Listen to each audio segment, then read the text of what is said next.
வணக்கம். ராசி கற்களை பற்றி பார்ப்போம்.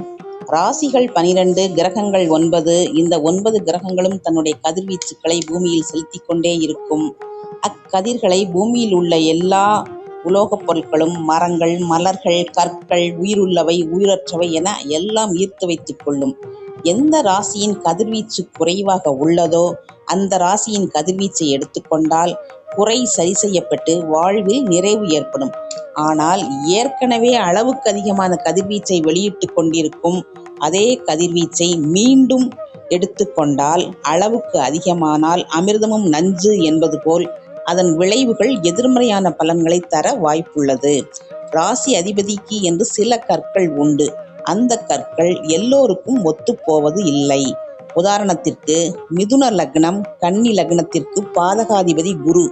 இந்த லக்னக்காரர்கள் தனுசு, மீன ராசியில் பிறந்திருந்தால் ராசி அதிபதி குருவாக இருப்பார். அந்த குரு பகவான் ஆட்சியாகவோ உச்சம் பெற்றோ இருந்துவிட்டால் அவர்கள் குருவுக்குரிய மஞ்சள் புஷ்பராக கல் அணியக்கூடாது. அதையும் மீறி அணிந்தால் குரு திசை அல்லது புத்தி அந்தரம் நடக்கும் வேளையில் படாத பாடு பட்டுவிடுவார்கள். குரு ஏற்கனவே உச்சம் பெற்றிருந்தால், ஆட்சி உச்சம் பெற்றிருந்தால் அந்த கிரகத்தின் கதிர்வீச்சு அதிகமாக இருக்கும். குருவுக்கான ராசிக்கல் மோதிரம் அணியும் போது அதுவும் குருவின் கதிர்வீச்சுகளை வாங்கி வைத்திருக்கும். இப்ப என்ன ஆகும்? குருவின் பவர் எக்கச்சக்கமா ஆகி போகும். மிதுன, கன்னி லக்னதாரர்களுக்கு குரு யாரு? பாதகாதிபதி. அப்போ அவர் திசை வரும்போது அவங்கள வச்சு செஞ்சிருவாரு.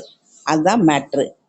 அதனால குரு ராசியில பிறந்தவங்களுக்கு மிதுன, கன்னி லக்ன அமைப்பு இருந்தா அவங்க குருவோட ராசிக்கல்லை அணியக்கூடாது.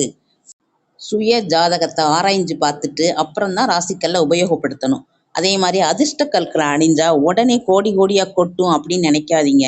நமக்கு எந்த கதிர்வீச்சு தேவையோ அந்த திசை நடக்கும்போது அல்லது அந்த கல்லை அணிஞ்சா ஓரளவுக்கு நற்பலன்கள் கிடைக்கும். ஏன்னா ஒரு குறிப்பிட்ட கிரகத்துக்கான திசை நடக்குதுன்னு வச்சுக்கிடுவோம். அந்த திசை புத்திகளால் ஆனது, புத்தி அந்தரங்களால் ஆனது. இப்படி ஒரு திசையிலேயே பல பிரிவுகள், அதாவது புத்திகள், அந்தரங்கள், சூட்சுமம் எல்லாமே இருக்கும். அப்போ ஒரு குறிப்பிட்ட கிரகத்துக்கான கல்லு புத்திநாதனுக்கு அல்லது அந்தர சூட்சுமநாதனுக்கு ஆகாம இருக்கலாம்.